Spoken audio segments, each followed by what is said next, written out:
Read Junk. Read Junk. Read Junk Podcast.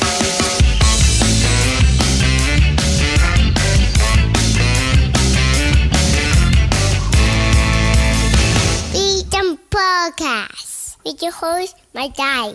Hey everybody, it's the ReadJunk Podcast. I'm your host, Bryan Kremkau. I'm back with a brand new episode this week with my buddies Joe and Ray. We discussed a lot about movies and stuff like that. But first, hope everyone's summer's going well. Thanks to everybody for coming out to Radix Fest. I was getting a little worried about the turnout, but thankfully the show turned out good in the end.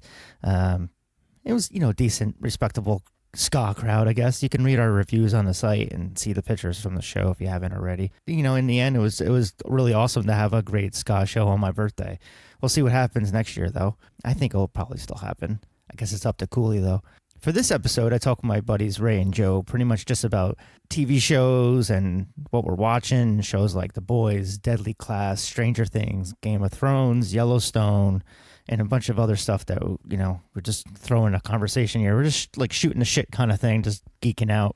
Plus, we also discuss some shows that we're looking forward to seeing that's coming out soon. At the end of the show, we talk about movies a little bit, what we've seen pretty much recently. But like I said, it's a geeky-filled conversation. If you're not following the site on social media, be sure to follow ReadJunk on Facebook, Instagram, Twitter. It's usually just at ReadJunk, I think, is the way to find us. Or just Google it. You can subscribe and download the podcast episodes on Apple Podcasts, Spotify. We have a YouTube channel, and wherever else you can get podcasts. Be sure to spread the word about the site and the show. Plus, I actually have some t-shirts for sale on tpublic.com /user/Bryan Kremkau. You should be able to find some stuff on there. If you're looking for ReadJunk stuff, I think I'm going to be making some new shirts soon, but I'm also making shirts just of whatever else I can think of. I need money, so buy some shirts. All right, so let's get things going. Here's my talk with Ray and Joe, talking about TV and movies.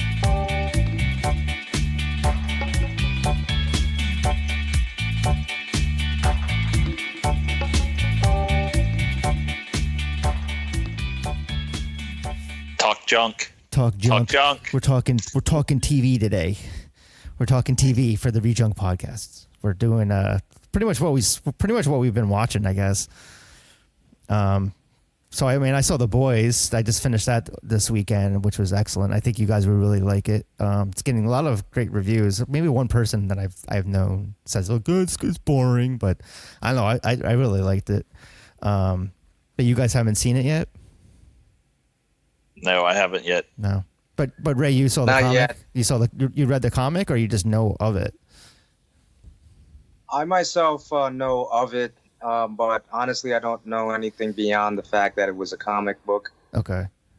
But yes. I've seen the trailers. It looks kind of cool. Yeah, it was good acting. It was funny. It was good soundtrack. Very like punk rock to me. Very dark. So that's how I felt with a similar television series called Deadly Class. Okay. That was very like punk rock inspired and dark as well. So it kind of looks like the same almost. I mean, same and not the same, obviously. Is it on a platform or is it a network or? It was on the Sci-Fi Channel, and it was actually just announced that they're not renewing for a second season. Oh. But the show is actually really good. So then they're actually looking for another platform to air more shows. So production has halted, but Sci-Fi is not renewing it for a second season. Well, The Boys got renewed, so definitely watch that then. Now, is The Boys kind of accept a lot of like comic book aspects to it? Like, I don't know, in the trailer it looked like it was kind of being really goofy and like comic panel, but really serious in a way. It's a little bit, I don't know, like Zombieland type of feel to it. Is that kind of? It's like a satire of superheroes. Like they're making fun of Aquaman. Definitely, there's one character called the Deep, and it's pretty much like corrupt superheroes, and these group of guys or vigilantes are like had enough of the soups.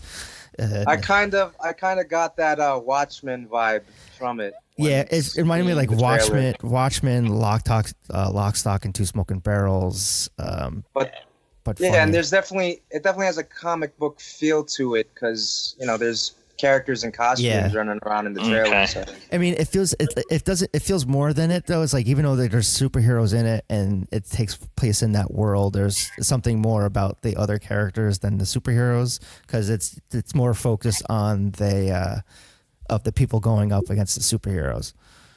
You've been mentioning the soundtrack a lot though. What's the soundtrack like? They had like The Clash. They had David Bowie, Rashid Taha. They've had they reused the score track from Man of Uncle, which was kind of cool. It fit with the show. So, but yeah, it had some like I'm trying to think of other songs at the top of my head. But yeah, there's like each episode had some different soundtracks or songs. So yeah, I would highly recommend it. It's definitely off the top of my list for favorite shows. Like. Well, but you said you used the word punk rock, so yeah, it just does had it have a punk rock feel to it? Yeah, it kind of has like a punk rock feel to it. I don't know why. I had like punk rock came into my mind, and just the way that it was shot and like the soundtracks and stuff like that. Because they used some other punk songs. I forget what they were at the top of my head, but yeah, it kind of felt like that. I mean, it just had that vibe to it. Yeah, Deadly Class definitely had that type of vibe to it. There was like punk rock and new wave and goth music and all that other stuff.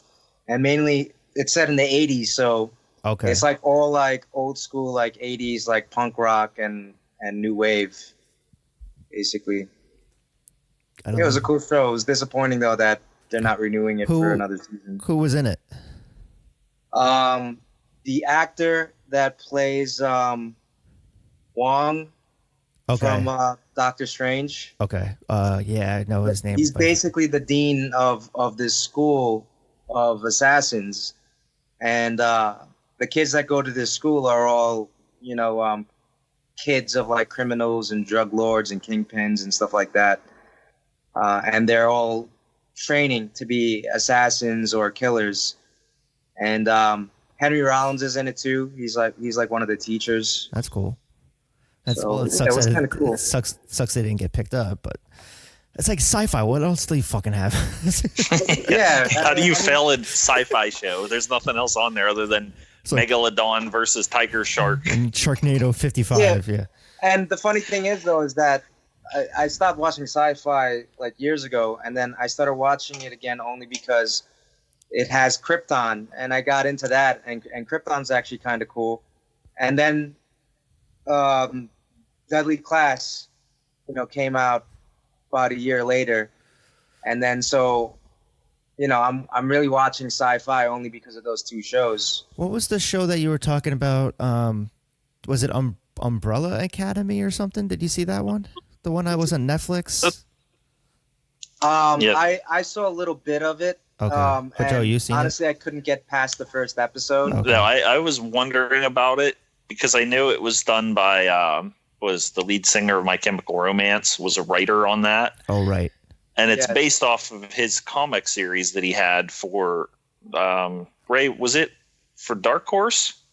Yeah, I believe so. It was a Dark Horse comic.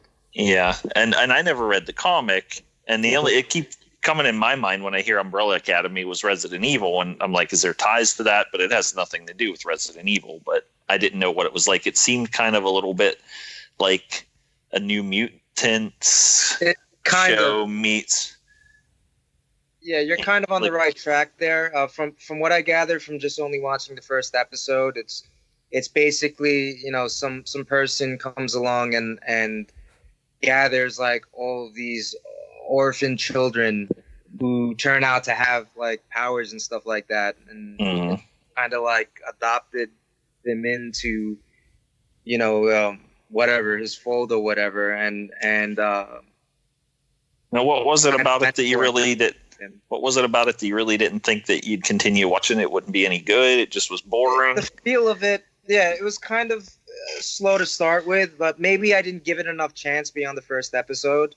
Yeah. But yeah, it was kind of slow to start with and a bit dull. But the vibe or the aesthetic, there was something about the aesthetic of the show that didn't really attract me compared to like other shows that have come out recently that are comic book. it wasn't punk rock enough. That's what I think it is. Yeah, maybe not. It was too emo. So, Joe, what have you been watching? TV wise, I'd probably say I'm singing the praises of stuff on the DC universe. Right. Yeah. Like, you keep reviewing that stuff. Yeah. Like Titans was a big surprise for me going into it, because the big thing that the big selling point was the trailer that they released at Comic-Con a year ago about Robin's there. Awesome. And he just goes, "Fuck Batman." And it was like that, like, really, they're just trying to be edgy. But then watching it and in context, then you watch the show and it's a different take on any of the versions of the comics, but it's kind of got a lot of dark humor, but it takes the characters seriously, but it also revels in the fact that it's a comic book show, which is the problem I had with the Netflix shows, is that they're more like Christopher Nolan style seriousness, and it's a comic book show. Like Daredevil's a guy that runs around in red pajamas and, uses nunchucks. Well, it's maroon now. It's maroon.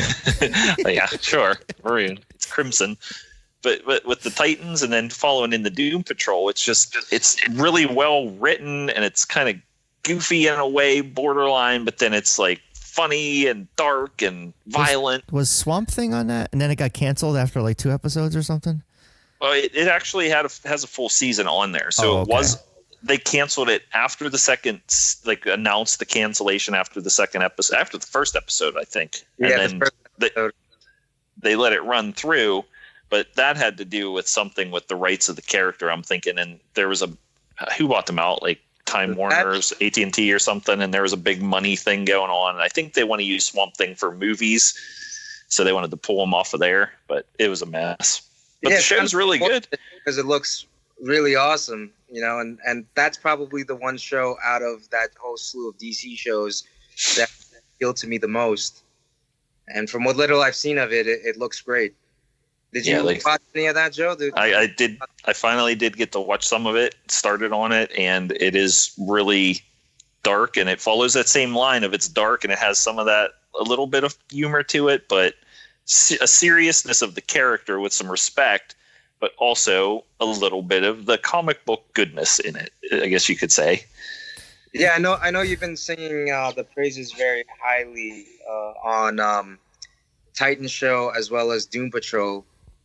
Well, Doom Patrol was basically, you've kind of take an unrated X-Men show, and then you throw in just, I'm going to say what you guys say, a little bit of that punk rock feel to it. And Brian, there's a straight up fight scene with Robot Man with Brendan Fraser, and he goes to this country, and there's a bunch of Nazis, and he fights these Nazis and basically pummels them to a bloody pulp to Too Drunk to Fuck by the Dead Kennedys. All right, uncensored. This is what Doom Patrol it's called? Doom Patrol, yeah. How much is, I was going to ask, how much is the DC streaming thing? The streaming thing, full price, it's like $70 some for the year. Holy shit. So what is that a month? You're looking at about, what, $6 a month? Oh, okay. It's not that bad. All right. So it's going to be like Disney Plus. Okay. Yeah, but what they have on the streaming service side of it, they also have all sorts of the DC animated stuff, like the HD Batman the Animated Series. They also have comic books that you can read through that app. Like you can, whatever they're pushing Doom Patrol. They'll have a whole run of Doom Patrol stuff for you to read digitally on the app or on your phone, whatever, like however.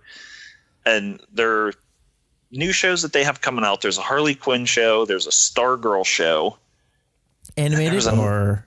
No, these are live action. Okay. They kind of have a shared universe because Titans introduced Doom Patrol, and then Doom Patrol spun off from that and carried on. Who's going to play Harley Quinn? Is it going to be Margot Robbie again, or is she? This is going to be something separate, from the movie part of it.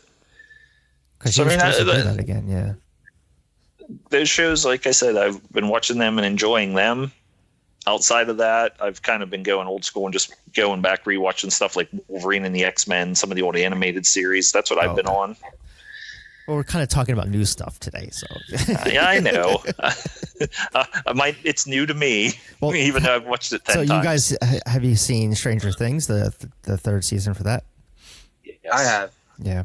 I thought it was excellent. I thought it was like on par with the first season. The second season was kind of in, but second season was okay, and I enjoyed the second season. But the third season immediately hooked me right away, and it just seemed better than the second season in many ways. I think like the second chemistry, the pacing. Yeah, I agree with you on that. The third season was definitely much better. It was almost all action and team ups.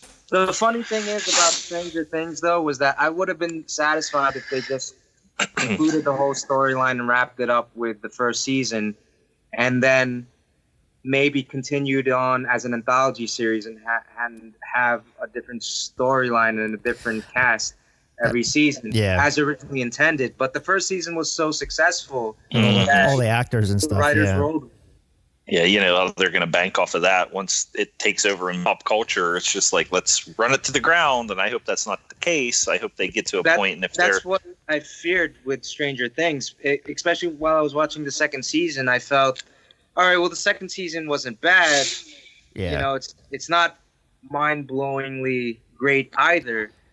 They didn't take as many chances with stuff like in the first season when they didn't expect it to be as popular, and you had a lot of twists and turns, and now it was the second season was more mainstream flow to it. Like the people were liking it. Let's just keep it even keel. And then third season, they're just like, let's blow things up and let's change everything. And we can do it now. Yeah, I think that the third season, they figured out what works, what didn't work based on the second season. And I like the whole structure of the third season, how they're separate the main groups. Characters were grouped up into their and it felt natural too, them pairing them off. It wasn't forced. It was just naturally flowing. And here you got the Scoops Ahoy team, and chemistry went a long way with this season. And with the new characters too, I like that formula too, how every season they're introducing a bunch of new characters in it that are kind of continuing on into the next season, or at least I assume that ones that got introduced in the third season are going to continue on. Yeah, hopefully. And great casting choices too. Yeah, I didn't realize that was Ethan Hawke's and Uma Thurman's I didn't daughter. Realize that either, so one of you guys told me about that after the fact. But I heard one of the complaints was like, it took like the last episode for all of them to get together. But I'm like, the cast is so huge now that it's kind of tough. Like, they're always going to be hanging out to each other. I don't know. That's kind of how the flow of the other two seasons were, though. Everyone wasn't together at once. They had to build up to everyone teaming up to come together and then defeat the big bad at the end of the season. Like that was kind of the flow of every season. So I don't know where they would think it would be any different. Yeah. Well, and then what other stuff? Ray, you didn't like the little kid that was the little girl that was. She was funny. I mean, she was funny. I mean, to an extent, she was okay, but I felt though that after a while, it's like, all right, shut up. Yeah, like the way her character was definitely they went overboard with capitalizing on the fact that she was the foil or the brat of the. You know what I mean? It was kind of like you're overdoing it. After a while. I would say probably for me, my least favorite character, not really a main character, but something that just didn't make sense in the story, was the Susie character. When the reveal was finally with the Susie character, the girlfriend. Yes, yeah. And then it's just like, meanwhile, people are dying and the world needs saved, but you have to sing this song so you can get some science. That was kind of funny, though. Done. It was, but meanwhile, I'm not going to say spoilers, but in that time that it took for them to do that one character at the end that died could have been saved from the monster, but they waited an extra 30 seconds. Well, what character are you? What the one? Billy. Because he was barely killed. It was Billy? only like the guy brother that spoke Russian also died too, though, didn't he? Yeah. Remember the brother? Oh, right, that guy. Oh, brother. right, the guy with the mullet. Because he just died, and they could have saved him. Well, he was an asshole. but he could have had character redemption, just like Well, he did. I agree. He did. I agree. Like, we'll put spoiler tags on this. That's all right. I kind of felt though that we need a spoiler flash going on for this. I kind of felt that after everything that character like went through, and then only to kill him off at the very end. Exactly. It felt like a missed opportunity where like why not? Why wouldn't he get redeemed? He kind of got redeemed a bit in this season compared to how he was last season in the second season. It wasn't fully redeemed, but he at least had some redemption. But it was the same thing like they did in Lost, he where had it's some like redemption, but then he was taken over. So yeah. I mean, if you look at like the first season, kind of had Hopper was the main redemption, with Steve also getting the redemption between 1 and 2. Pointed me too, actually. That character this season, I felt he had such a personality change compared to how he was portrayed in the last 2 seasons. I mean, obviously in the first season he was introduced. In the second season, he had much more depth to his character, and he was very sympathetic. But in this one, it just seemed though that let's make him a douche. Well, like basically. Well, he's a parent now, so Brian would know, Well, I mean, I didn't get that he was acting like a douche in the third season. I think he's like accepted that he's a loser. Because he can't get a girlfriend. I liked him a lot actually in the second season, and they clearly were trying to change his personality and his character in this one, but it didn't feel like it was the right direction to go. I would say, like, I don't know. I like him. I didn't like him as like the bully high school kid, because I felt like that was very typical 80s. But that's how I felt he was in the third season. Was that he felt like like a bully? And, he wasn't bullying anybody, Steve. Are you talking about Billy or Billy? Yeah, well, I mean, he was like kind of like pushy with like Winona Ryder's character and stuff like that. Who are we talking about here? You're talking about Hopper. Oh, that's what I've been talking about. That's what I thought. I've been talking about Steve. Brian, I'm confused. No, dude, you threw out Steve. I've been in the sun today. It's because I think like you said, I think he did have a personality shift. Okay, that's what I'm saying. Is that now he's like a Hopper, parent. Yeah, I agree that so he did. He's overly kind of protective. Like, yeah. Okay. God, I'm like, I don't know what the fuck you guys. I don't know. But go ahead. Then, like, what were you saying then about Steve? No, I just thought with Steve that he started out as a bully in the first season, and then he accepted that he was a loser in the last 2. That's what kind of came into the going group. Back to that, that's why I felt that he was kind of like redeeming himself, but then immediately he became a bad guy because of his possession or him being taken over, by the entity. Okay. No, all right. We're on the same page now. There you go. But leading back for Billy, I think that he should have had that same thing happen, like to kill him off, really ruined the chance for him to come in and be another part of the team. Yeah, because he was a major asshole. He was the bigger asshole. I felt like we were like getting warmed up to his character too, because he had a tremendous amount of screen time between these last 2 seasons. And they played him up like redeem him and keep him for more seasons or whatever, And all the bad things that he did, they played it up a little bit like something like Invasion of the Body Snatchers, as it wasn't his fault. Yeah. Even though he's a bad guy, all this stuff he was in being possessed by the creature. I forget what they used the D&D term for this one. What was it? The Demigorgon. No, what was the one from this season?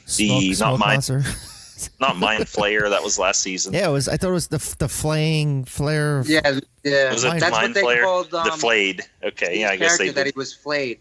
Right. He was possessed or whatever. Which for me, it's kind of funny how they have the D&D stuff, and being into D&D, how Stranger Things has helped the popularity of it. But then the creatures that they just use a name and their skill set, but absolutely look nothing like what the creatures look in the game at all. Like an actual Demogorgon is like a 2-headed lizard chicken. And then a Mind Flayer looks a lot like a Cthulhu Lovecraftian creature with a tentacle face. But, the skills, their abilities are similar to the in-game stuff. So there's a lot of influence from that they actually researched and probably know from history from playing D&D. So Joe, how'd you like Weird Al's presence in third season? Well, Brian, what did I just tell you I had on TV now? He was just watching UHF. Oh yeah. Well, I thought. I remember last time I've seen that movie on television. Yeah, I haven't seen it on TV either. I just have it on Vudu. Yeah, I have it on digital Vudu, copy. yeah. I'm watching it. But yeah, the in 3D shirt. He actually was selling those on his website. I guess he had a tie-in with it, obviously, and he was reselling that version of the shirt again on his website. It's like, as seen in Stranger Things, so he's making money off of it, so I'm cool with it. I got to see him live one of these days. You never seen him live? He's playing New York soon. Oh, is he? Yeah. That's like amphitheater or something. No, actually Forest Hill Stadium in Queens. Oh, so outside, yeah. But yeah, outdoor stadium is what I'm saying, yeah. That's like a hike now. Like it was a hike when I lived in Jersey City. I was like, yeah, because I was like going to see the replacements there, yeah. Listen to him. I drive 2 hours to every show that I have to go to, so I don't want to hear it. Too old for that shit. Like after Radix Fest, I was getting home like 1:30. I'm like, oh, fuck this. No. Yeah, I was feeling it for the Slightly Stupid show I was at recently. It's like, yeah, I need to leave Pittsburgh at 11:30, and it's a 2-hour drive, and I have to get up for work at 7. Oh, yeah. Let's keep talking about TV. So Ray, you were mentioning something that you were comedians in cars, so you were watching that. I didn't get to see it yet. I mean, I haven't seen the entire season, but I've seen most, and it's actually really good, and the interviews are excellent. I'm a sucker for like really good interviews. Yeah. Or this type of show that has like celebrity interviews and stuff like that. Yeah, it's just a different way. Is that the show with Seinfeld? Yeah. Okay. And he gets comedians and they're in cars. Comedians in. Oh, is that why they got the name for that from? Yeah, in like classic cars or new cars. And the first episode's really good. The first episode is with Murphy. And Eddie Murphy is still, he's still a powerhouse in his own field, and people have just not in the movie world. Just not really in the movie world, to be honest with you. But people still respect him, and Seinfeld certainly respects him a lot, as you can see from that episode. And there's a lot of really funny things, and it just reminded me how funny Eddie Murphy still is. Mm-hmm. But his niche right now is just like movies that I don't really watch. Yeah. You know what I mean? But I heard, no one does, right? No one does. So I heard that he's supposed to be doing that Netflix offered him like $70 million to do stand up again. So that should be interesting if he comes back to it. Yeah. Yeah. I mean, he reveals a little bit what the future holds in terms of his stand up, and he definitely wants to do it. But he's gonna have to try it out. It seems like he's kind of like been out of the loop for a while in terms of like working out and doing clubs, and it seems that he's more comfortable getting back into the whole stand up thing of it and doing shows only after he actually is out there like doing clubs and stuff like that for a period of time, which he claims in the episode that he's going to be doing it and it will happen. But he's just waiting for the time to be right on it. Okay. But the best thing about his interview with Seinfeld is him talking about his beginnings as a comedian and his relationship with Bill Cosby and Richard Pryor, which is actually not at all what you would think. You would think that they would all be like friends, but No, they all hated each other for a while, from what I remember. Bill Cosby and Richard Pryor are like considered two of the biggest assholes in well, Eddie pretty much like I knew all of his stand up from word to word, and then I listened to Richard Pryor and I'm like, Eddie Murphy just clearly stole his material. Like I forget what it was, but it was like line for line. And I was like, wow. I'm like, how did Eddie stole it, you said? Yeah, Eddie Murphy stole Richard Pryor's stuff, and I'm like, how did he get away with it back then? I'm like, I don't. Maybe that's why they were like, because like he stole his material. Maybe it was paying, tribute to him or something like that. But he was ripping him off.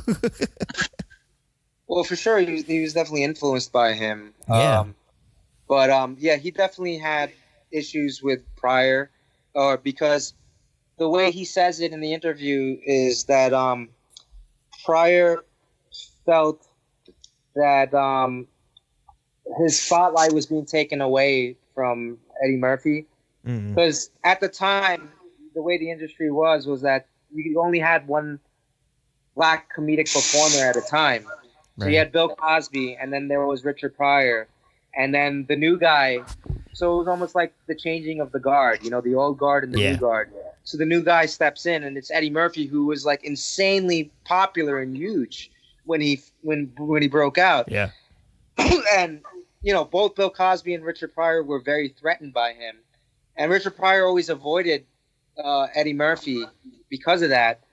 And on the other hand, you have Bill Cosby, who was like a complete douchebag to Eddie Murphy. In Eddie Murphy's eyes, he felt that. Well, yeah, he talked about it in Raw. That Bill Cosby was very judgmental and very matter of fact to Eddie Murphy. Don't do this. Like, this is the way to do it. Go to one of my shows and I'll show you how it's done, type of thing. So he was kind of like a dick to Eddie Murphy. Well, I'll definitely have to check that out. You could tell that Eddie Murphy was kind of hurt about it, because he was just like, these are my idols. Yeah. And don't meet your idols. Idols felt threatened, or to me, So that was a very interesting episode. But there are other really good episodes or interviews within this collection. I found in the past, with the past seasons, which is funny because I think him and Tracy Morgan go to Ridgewood, like right up the road from where I'm living, and I forget the place. I think they go to Raymond's, I guess it's called. But I've always found that Jerry Seinfeld is such an asshole to the wait staff, like to the waiters. It's like he's always just like such a douchebag. It's one of those things. Yeah, Really like Conan O'Brien too. I mean, actually, Seinfeld, seems like he has his celebrity status, where he kind of feels like, I'm a celebrity and you have to treat me a certain way. Yeah. It seems that way. That's the impression I get out of him. And when people take a picture, like, oh, I'm like, so it's like so I'm not like in a rush to watch these episodes, because I just feel like Seinfeld's just a prick himself, Well, I mean, there's one particular episode actually, and I was hoping that you had watched at least this one episode. Yeah. Where he has a guest who mentions that she's friends with another comedian, and immediately Seinfeld says, "Oh, I have a lot to say about this person. Like I don't really think much about this person, but if you want, I'll dish it all out." And Seinfeld basically goes on a 5-minute rant over how much he hates this comedian and how much they don't get along. And I had my idea. They kind of bleep out the name of this comedian every time the name is mentioned. So what are the hints that you can give me that I can see if I can guess who it is? Well, they mentioned that this person has a voice. Like when he did his routine, he had a certain voice that he would put on. And Seinfeld was saying that, you're not a tough guy.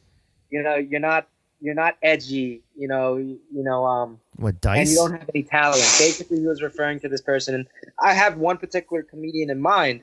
And as soon as I watched the episode, I Googled it to see if I was right on my suspicions.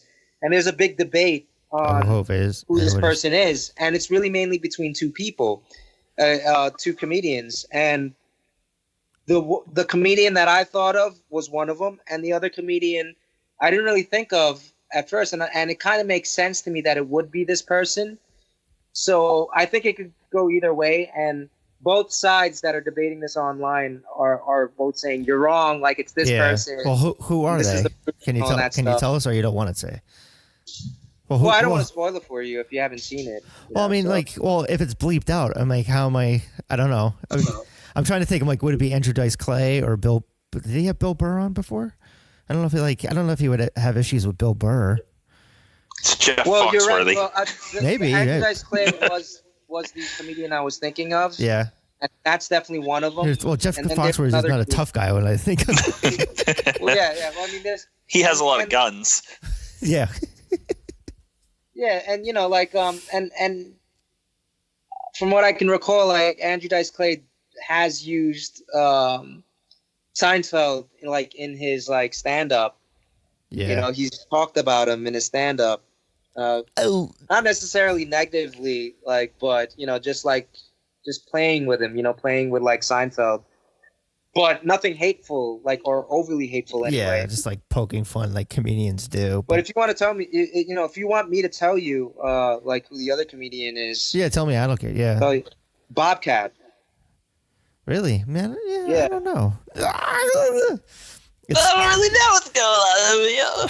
Funny, And he goes he's really wicked. Seinfeld, you were talking about, how you get the impression that Seinfeld's an asshole. Yeah.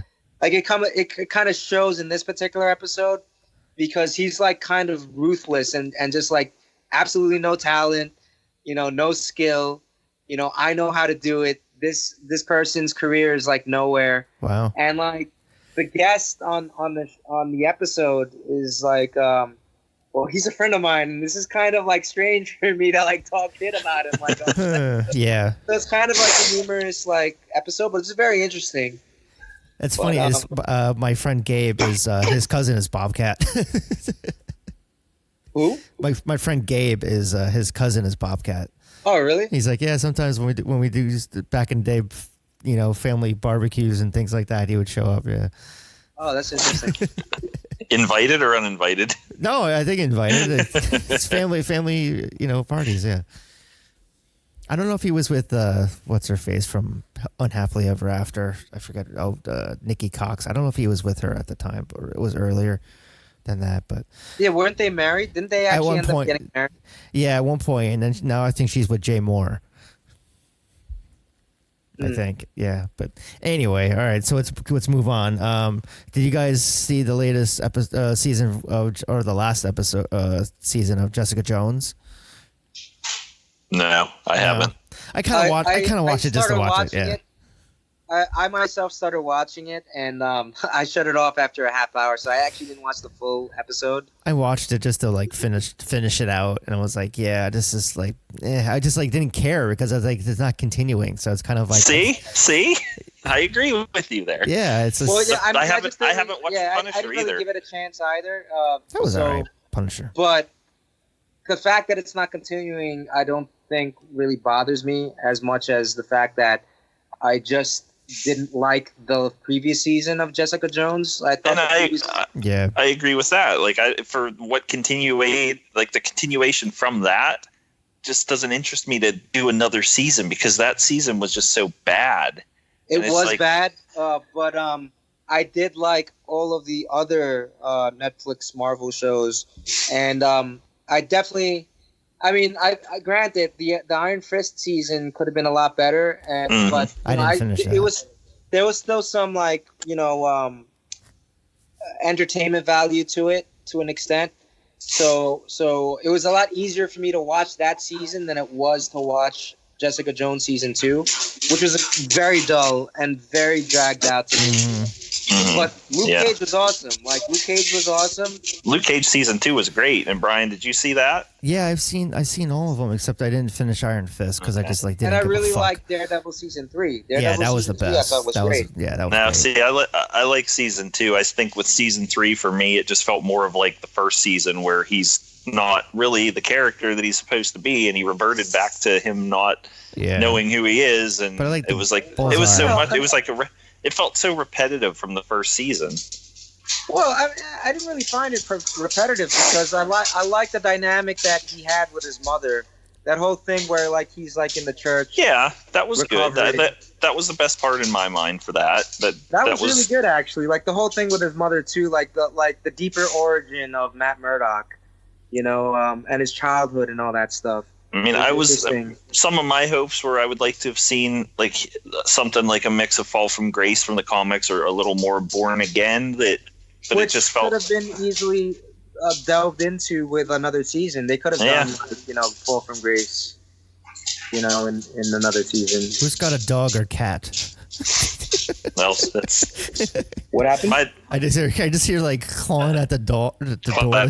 Paws clattering. Yeah. Joe has like 1,000,001 cats and dogs. No, You're 2 dogs like and Ace 3 Ventura. cats. Come to me, jungle just friends. just 3 cats. Come to me, And jungle like 3 friends. dogs. They're ready to go outside for their nightly potty. So they are excited, heading outside. What else do we got? What else do we want to talk about? You guys want? What else have you seen, Ray? Well, I mean, like a lot of the basic food groups too, though. The ones that we watch, too, and talk about from time to time. Like Game of Thrones, obviously, just ended, and we watched that. I know you already talked about that. Yeah. Well, I didn't talk about the ending. I talked like the middle of the season with Phil. But yeah, I was. A lot of people were disappointed with it. I felt it was as good as it could be. I liked it. I enjoyed it. It's not like I'm not never watching this again. Like how I felt after Lost, but it could have been so much more. But it was good. It was rushed. It was just rushed. It was definitely rushed, and they forfeited a lot of character development in like the last several episodes. Like you would expect a big payoff with Arya. I know, like use her fucking skills, maybe. Yeah, exactly. Like I was totally expecting her to do like her faceless shit, to at the very end and for me turn the tide with something. One of the things I liked about the ending, and I'm going back to my Dungeons and Dragons roots, is that the dragons finally had some semblance of intelligence with Drogon at the end, not just being a puppet. That it seemed like a conscious choice for him to be like, listen, all you stupid human assholes, I'm going to burn this throne, and then you have nothing to fight over. See you later. I'm out of here. Well, I wish that would be the final shot, is like the dragon just flying or something like that. It just like it just went away, and then it's like, all right. I remember before the final whatever it was, 2 or 3 episodes, that Joe, you and I had a conversation, and we both hypothesized on how we think it might all end. And what you mentioned actually was interesting too, though, how like no one really wins and like the dragons basically win. And that would have been awesome. Even if they went that direction, that would have been awesome. Yeah. Where like the dragons burn and scorch everyone. Yeah, the game over. There's no like all this was because they kingdoms and that's it. It's the apocalypse. Because that's basically what it was leading all towards, like an apocalypse like themed storyline, Well, especially when the White Walkers were still like a big part of the season. Yeah, until they got the quick ending for them. That was really built up for 8 seasons, and 2 minutes later, someone surprise attacked. It's such a build up, and this is what we get with the White Walkers. Yeah, it was like, and then Bran. They should have been. That's another thing too. The whole Bran thing was just like, what about Bran insisting throughout the last several seasons that he can't be the Lord of anything? He's the third eye Raven. I was still Jon Snow. Jon Snow's been saying the same thing. I didn't want to be king. I didn't want to be king. Everyone wanted him to be king. Yeah. Just make him king. Then. But at least with Jon Snow, though, it's like kind of like a forced destiny, which I totally would buy into. I was like fine. With him. Yeah. I was waiting though. I was waiting for like something as like they kill off all the White Walkers in the 3rd episode, but I was still waiting for like at the end, like you see Bran sitting on a throne and he like reveals his arm and it's like starts to be blue, like he's turning into like the Night King because he got touched or something. Like, no, I figured something like that like would be feasible or it happened too, because like there always seemed to me like some kind of like hidden like sinister undertone. Yeah, I agree. The grayscale and stuff like that too, and his connection with like being a third eye Raven and stuff like that.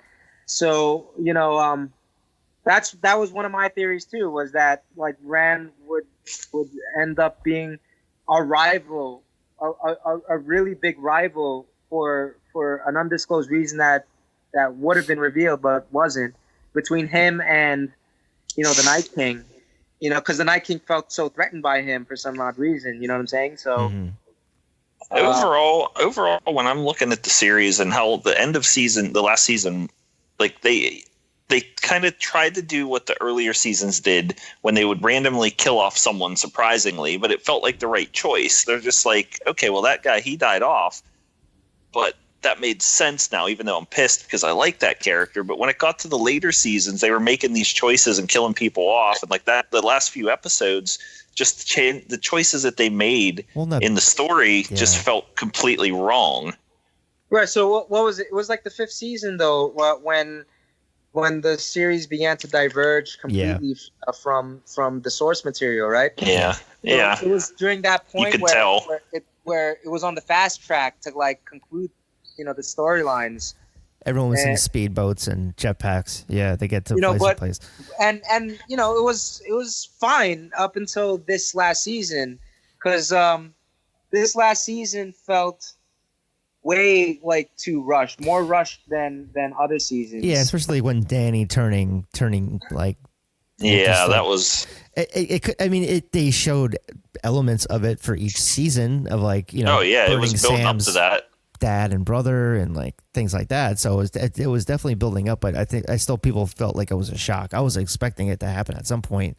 I felt that she should have had the course of redemption. She should have been one of the good guys at the end. That all the things and the people that she surrounded herself with that were all good aligned people would have had more of a sway on her, but it pretty much was a slap in the face that none of that mattered. She's just going to do what she wants anyway, like she's been doing. Yeah.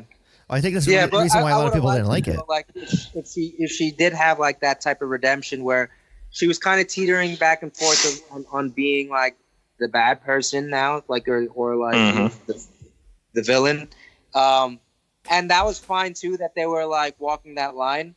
But I with all of like the character development that they had with her and her connection with Jon Snow and stuff like that, I would have liked that.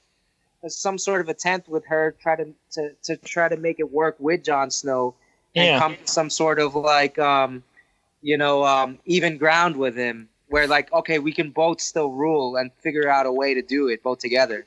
Yeah, we will never kneel to each other or something along those lines because and I would have been satisfied with that type of ending. But it was kind of like a let's just end it and let's just do this formula, and it did feel like a formula. It did, yeah. It was like a little bit like paint by number. Just follow this because it's what they set up. And I would have been more shocked with her having the redemption, like we were talking about, over what they did with her because we seen that coming for so many seasons. We seen her turning that alignment shift, and you're like, well, she's probably going to turn evil just because she hasn't changed. But if she would have changed, that would have been one of those moments like, all right, that was awesome. She's now one of the good guys. We can have faith in her, see her story arc to the end. And just what they did just didn't feel right. Now here's the thing, though. All right, so the main storyline is done. But now you have this plan for prequel, Game of Thrones shows to come out. And honestly, like, I'm not really that excited about them. No, if it would have been sequels, not prequels, like individual character arcs, like an anthology series, like you were mentioning with Stranger Things, I'd be more interested in it. But when you already know where it's going, I don't like that whole this is what happened before to lead to that, unless it's so far ahead. It is like something like it's like 5,000 years. But also if no the Lannisters. last like season is any indication, you know what I mean? It's kind of going to be like they're not going to know what to do. The writers are kind of just going to like go for the formula or the paint by numbers we were just talking about. You know what I mean? So, because if they're going to set it 5,000 years before everything, why couldn't they make it 5,000 years after everything? Because we already know this story. We've lived the history, now we have to go back and find. This franchise is not that. I would have liked 5,000 years after. This franchise is not going to be going away anytime soon. This is a moneymaker, No. so it's. Oh, so Brian's definitely on board though. I'm not going to be like, I'm not watching it. No, I'll watch it. I'm not going to I be like that either though. I'm certainly. Yeah, I'm going to watch it too. Yeah. You know, I invested like so much time in Game of Thrones, and I genuinely like the Game of Thrones mythos. Yes. And, but the writing though has kind of fallen off, especially with the lack of, I guess, urgency with Martin with the books. You know what I'm saying? He's not gonna fucking finish that thing. And like the guy's like, yeah, I don't know. It's I just don't see it happening. He's just enjoying the money from the and I wouldn't be royalties. I wouldn't be surprised that he'll diverge now from what the television series has established and he how says he's not going to. But yeah, I seen that in an interview. Him saying too that none of this has changed what he's planning to do. But if you know about that subconsciously, you as a creative person. Yeah, it's going to be in the back of your mind, and you're going to be like, well, maybe that's a good idea. I like that. That could fit into my story. So it's always going to have some kind of element of persuasion in his writing from now on. Well, as long as he explains it and he's not rushing through things because his books are so damn huge. But yes.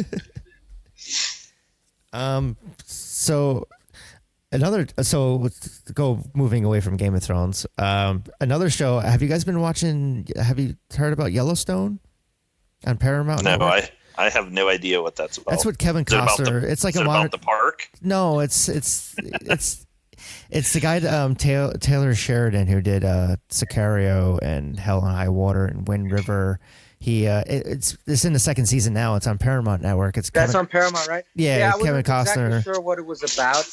It's like a modern day western. I started watching the Waco series that they had about a year or two ago. Oh right, yeah, I was gonna watch that. That was actually really good. Yeah.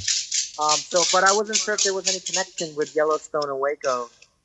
No, I mean, it seemed like the same, whatever, the same type of production. Yeah, it's cursing. There's nudity. It's like a cable network now, so it's not like it's. I mean, there's commercials on it, but it's quality TV, and it's it's got Kevin Costner in it. So it's a modern day western where it's like this guy owns this ranch, and then people from casinos are coming in. There's the Native American side of things, and it's just like a kind of like almost like a mob thing too, because it's very like corrupt, and it's like all of them just kind of wanting the land. So it's like a modern day western. So it's really good. Now, Brian, something I wanted to ask you about. We never got a chance to talk about Westworld, because it seems like we had varying opinions on Westworld. Yeah, well, I mean, I liked it. I mean, I certain, but the second season, I was kind of like, "What the fuck is happening?" It was really a lot of. I'm still like that. I think it's like so well written, and it's clever. It's definitely clever enough. That's coming back, but I don't know when. Whoa. I have a thunderstorm happening, so hopefully my power doesn't go out. Yeah, and I like what I've seen so far with the new season, with the trailers that they've been putting out. It looks very different, and I kind of like that. See, I like the first season a lot, and the second season it seemed like they were like, you said that it was clever, Ray, but it seemed like they were out clevering themselves. Yeah. They were always trying to outdo the next thing, and it felt to me like Legion. How we've talked about Legion with the second season of Legion. Just what are they doing? I've got a headache from all of this craziness. It's like, so wait, everyone's robots? The funny thing about Legion is, but then they're not. The first season was excellent. The second season was like, what is the direction here? Where are they going with it? And it was kind of getting too much with like the strangeness and the weirdness of it, where it didn't really make sense. But the third season is awesome. The third season is actually really good. And I'm pleased with the direction it's going. And I'm glad that it's the final season where they're wrapping everything They can up. tell the story. Yeah. I kind of felt that way with, we were just talking about Legion, but Preacher. The second season of Preacher was one that it just didn't feel like as good as the first season. It didn't have those big action moments. It didn't. But have you liked the third season though. And the third season was great. The third season felt like the first season. It just had that story flow to it with the feel of the unexpected that wasn't trying to be stupidly over the top. It had reasons for everything that happened, but it still had that chaos to it. Yeah, it was very. It was very. It had that creepy and macabre feeling or vibe. Yeah, definitely. Like the Texas Chainsaw Massacre Bayou stuff in a way, like down in the South in New Orleans. Yeah, exactly. The whole black magic aspect too, which is kind of interesting. A little bit of voodoo, yeah. Did you watch any of that, Brian? Preacher? No, I didn't watch Preacher or Legion. I don't know. I don't know. Good too. Preacher is like based on a comic book, and It definitely has like a punk rock and rockabilly vibe to it too. Oh yeah, and like outlaw country. Oh well, Seth Rogen and Evan Goldberg, they produced that, and they also produced The Boys. Circling back around, so and Seth Rogen makes it a cameo in this as well. I don't know. Yeah, you might like Preacher. I don't know. What do you think, Joe? Do you think Brian will like Preacher? I think commercials of it. I'm like, I don't know. I think that if he gave it a chance, and it was slow at first. The first 2 episodes felt slow, but then you'll just, I think, enjoy the craziness of it.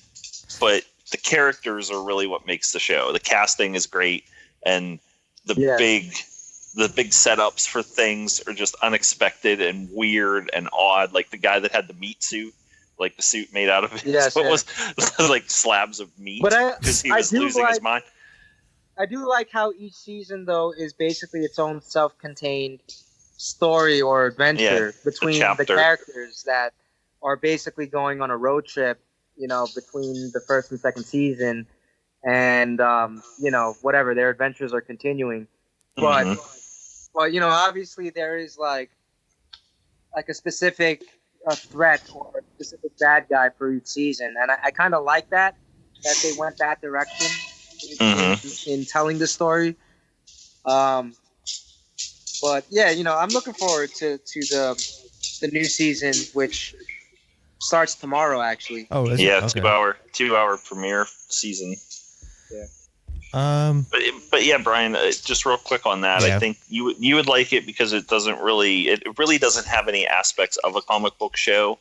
So watching it, you can go into it and think this is just a over the top action. And I think it kind of does go in the direction of Brian's sense of humor, especially towards religion. Yeah, like, definitely. They poke fun of religion, like it's the name Preacher for the show, and the preacher being the main character, and what he does and who he is and his backstory is very ironic. All right. Maybe I'll give it a shot at some point. The problem with like a lot of TV now is there's so much of it, and it's kind of like I'm kind of starting to get away from the network TV, and I just want to just watch things at my own pace because there's just so much of it. Like I want to watch Good Omens. I didn't get to watch that yet. I didn't get to watch the last season of Catastrophe on Amazon, which is a funny or was a funny show. I don't know if it's still funny, but I still need to get caught up in watching the next season of The Tick. It's on Amazon. They canceled that though, didn't they? Yeah, I think so. Yeah, but it was still fun while it lasted. They canceled. That was a show I never got into. Yeah.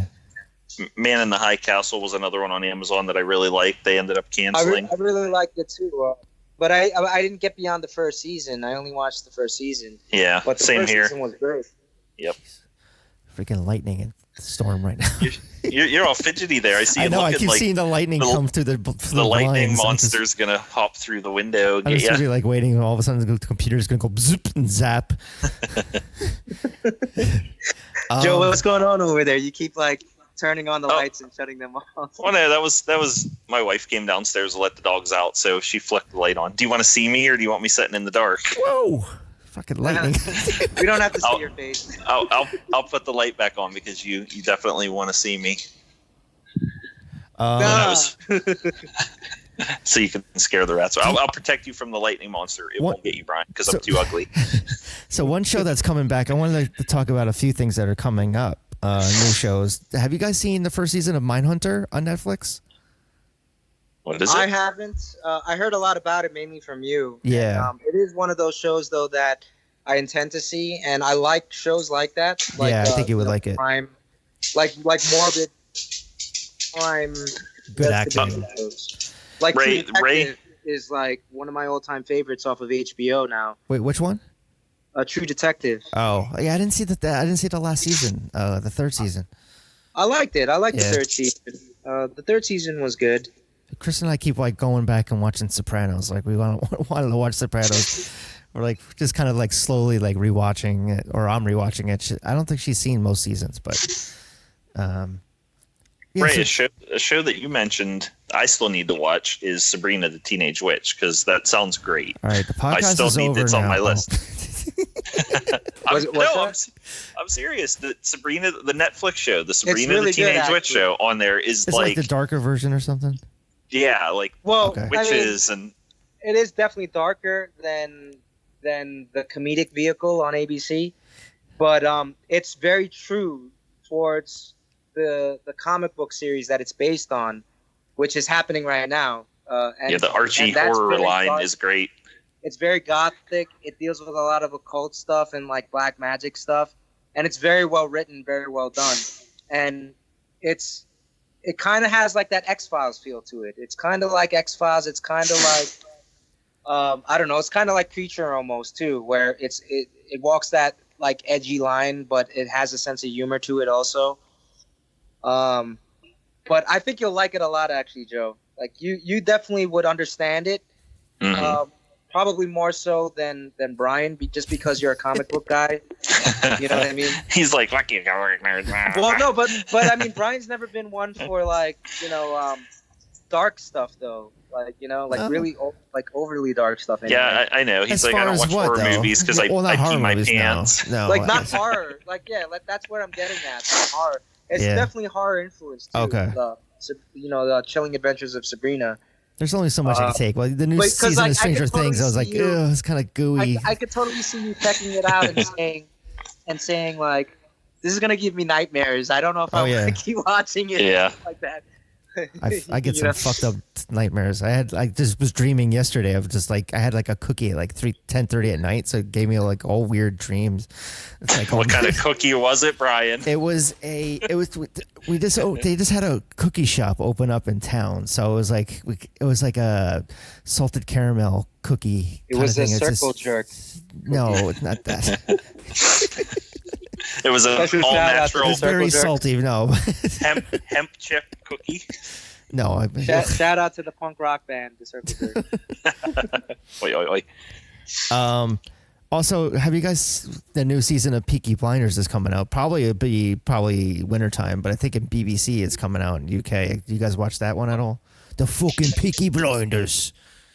I haven't. No? That another one is like I've been getting so many people telling me, get on it and watch it and you'll like it. Yeah, it's only 6 episodes this season, so I haven't got on it yet. I have to watch like episode 1, season 1. It takes like a couple episodes. Yeah, it's like how I was for Rick and Morty. Like it took about 5 episodes for me to get into that show.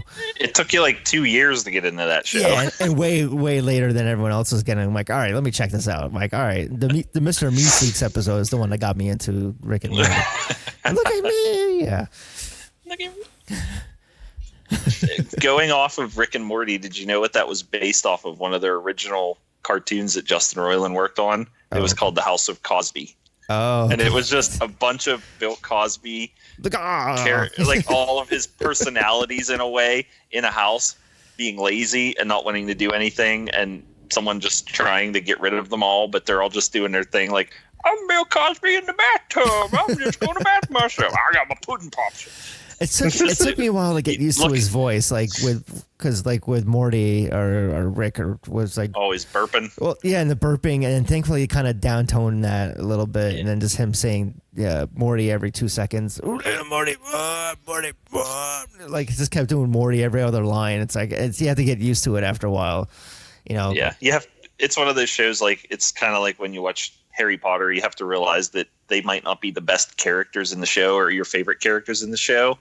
So once you can kind of get over that, I don't really care that much for Rick or Morty, but I like Mr. Poopy Butthole. Yeah, that was a good episode. Yeah.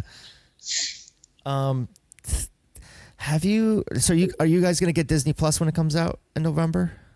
I will immediately. Yes. Yeah, me too. Right? It's like those bastards are tying it into all of the Marvel stuff, and I gotta keep up and Star Wars, the Mandalorian, and like coming right out. Yeah. Who cares about that? It's probably going to take me a while to catch that bus though and get on it. Yeah, it's because I'm like only now considering subscribing to CBS Access only because of Picard, right? That's coming up. Yeah, I know. Yeah, that's going to pull me in too. Excellent.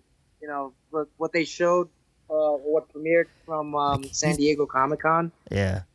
Awesome. What else do they have on CBS Access though? What else? Discovery, Star Trek Discovery. Well, yeah, I mean, besides the 2 Star Trek stuff, what else do they have on that platform? They have really, Twilight Zone. Nothing else matters. Well, Twilight Zone, I'm a big fan of too. Like, I'm definitely a fan of like the original Twilight Zone, and I like what Jordan Peele is doing with horror genre. Yeah. So has anyone ever watched to subscribe to CBS Access? Certainly, but Speaking it's really of Jordan like Peele, Star Trek shows in Twilight Zone. has anyone watched Big Mouth on Netflix? No. That it's just basically a very vulgar and raunchy cartoon about teenage sexual exploits and hormones that they just like high school or middle school kids. I don't remember their age, but they have these hormone monsters that keep telling them to do all these fucked up things. Is it animated? And they're just, yeah, it's an animated show. Okay. It's very along the lines of Rick and Morty, that type of stuff. But it's I'm one still of those watching ones that animated series on Netflix though with the horse. BoJack Horseman. I tried watching an episode. Yeah, I think I BoJack. turned it off halfway through. I'm like, nah, this is not for me. No, it's kind of funny though. It's I know very people love dark. it, but It's very dark though. I heard there's a lot of ska references in it too. Twisted humor. that's still not going to draw me in with the ska. But... Yes, it will. I seen your profile pic. Oh yeah, well, I was today was at a place and I had a checkered floor, so I'm like, oh, I gotta take a picture. It was probably an Italian restaurant. It had nothing No, it to was do some with guy's ska. house. It was like his man. Oh. It was his man barbershop. den, where the pool party was, Or the pool party, is it? and he had like autographed Sopranos stuff on. I was like, oh, that's, To see, it was an Italian house. yeah, nice pool. Yeah, it was. It's like, don't mind the dead bodies that are in the bottom of it, weighing it down, cement bricks. No. Well, do you guys want to end this on TV, or you want to go into some movies that you've seen recently? I'm fine with talking about some movies. Yeah, we can talk about movies. Ray, you up for it? Hellboy. Movies, that sucked. Yeah, movies. Let movies be the dessert of this entree. There you go. From the small screen to the big screen. Joe, did you get Hellboy? I sent it to you because I don't want that. Yeah, I like that does not look good to me at all. I wanted to turn it off 5 minutes in. For me, So I you didn't finish see it as almost I a finished. continuation of the trilogy, even though it's a reboot. It just felt like the other movies, so I don't know where the disconnect is between the first two movies and that one. It seemed like bad. It felt like a sci-fi movie. It felt like something from the 90s and like bad CGI. It didn't like I like David Harbour, but even him couldn't save the movie. It just like felt like I'm like it went more along the lines of the comic, a little bit of the R-rated horror element. Even though the comic wasn't really that dark and R-rated, it had some darker material. But Hellboy was just, I don't know, the story setup felt more what he should be than an action superhero. Yeah. And that's kind of where I liked it. And I'd say I liked the first Hellboy movie the best. And this one would have been second over the Golden Army. I really wasn't a fan of the Golden Army because it felt like I was watching Hellboy / the Dark Crystal with all of the weird monster stuff that just felt out of place. Yeah. Instead of taking things from the myths and from fables like the comic does, they're just like, here's a bunch of puppet looking things and some robots. Ooh, yeah, no thanks. Yeah, I don't know. It just seemed, I was like, this is not a good movie. I was like just watching it to watch it. I was like, yeah. Well, you didn't like Venom though either, right? No, I actually I liked it, but it was a bad movie. But I enjoyed it. This one, like, I didn't enjoy it. I was just like, I wanted to turn it off. I wasn't entertained. Ray, I think you might get where it's coming from, so I think you might actually get some interest out of Hellboy. Yeah. Yeah, well, and get some entertainment out of it. I've never been an overly big fan of Hellboy, the comics or the movies. But I can appreciate like the movies, like at least the first two movies, which I've seen, and I like those movies. Definitely had some watchability towards them, but I have no desire to see the new one. The new one just didn't look good to me for whatever reason. Yeah, I heard it was bad, but also I'm not a fan anyway. of like. I'm also not a fan of like reimaginings movies. You know what I mean? Like that's why I said it felt like it felt like it was a continuation, but a darker, more violent version. It really felt similar, like almost to the point where someone was sitting in the theater watching it that don't remember the first two movies. They're like, "Oh, takes place after the last one, right? It really felt that way. I know they were trying to launch maybe a full trilogy with it, but that ain't happening. Yeah, this summer though has been kind of light with like the blockbuster movies. There hasn't really been. Well, besides Endgame, of course, but to the extent of previous years, not as much like must-see movies, but obviously the Spider-Man movie I went out to see right away and I liked. And I thought that was probably my favorite Spider-Man movie. I don't know, I liked it a lot.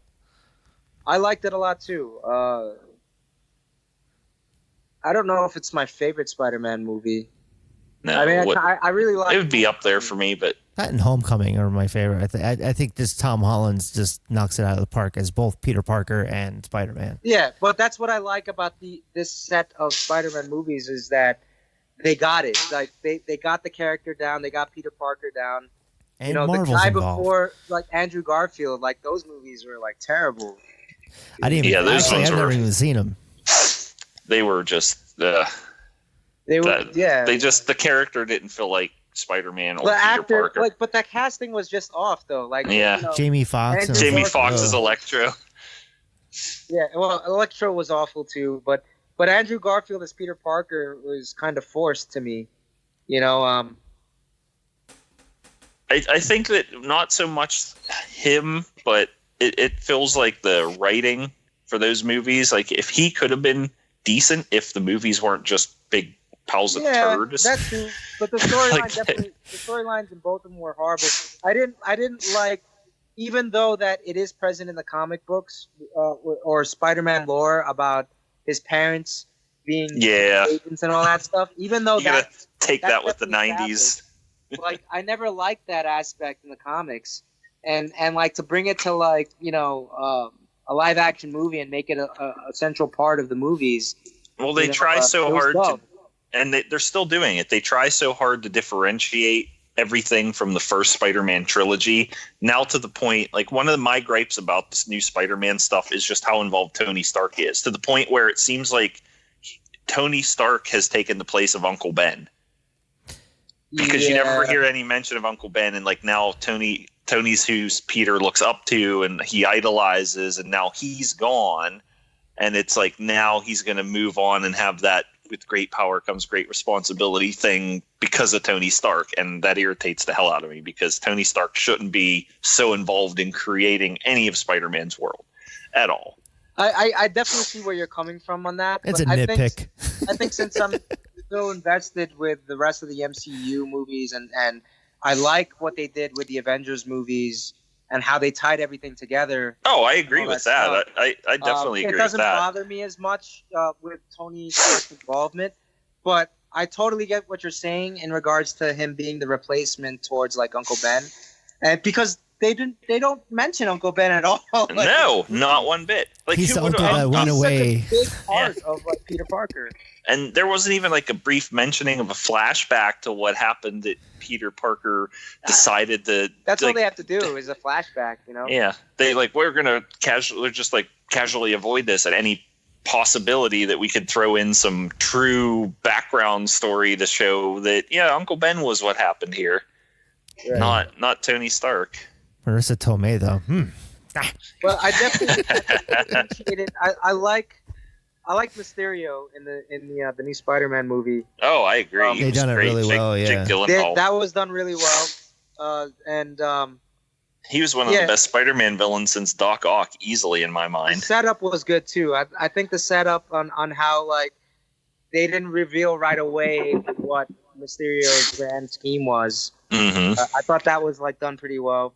Because that's totally what Mysterio would do in the comics, like this a type of deception in this way, What I didn't really like care for though too much was the connection that they made with Quentin Beck and Stark. Again, of course. Stark in. Like why does Stark have to like connect like to everything? The greatest villain in the MCU, in my mind, has been Tony Stark, because when you look at all the things that have happened, they had to form the Avengers because of him, like because of what he did. Like Ultron came from him, and all of the villains that are. I think Joe's gonna be the next Spider-Man villain. He's going to be the ghost of Tony Stark. Will be. Well, it sounds like you're ready to be the next Spider-Man villain because you're like, Tony Stark. It's enough. He's gone. I know Robert Downey Jr. was one of the reasons that the whole thing's so successful, but holy crap, there's other people in the movies that are decent. Just everything has to revolve.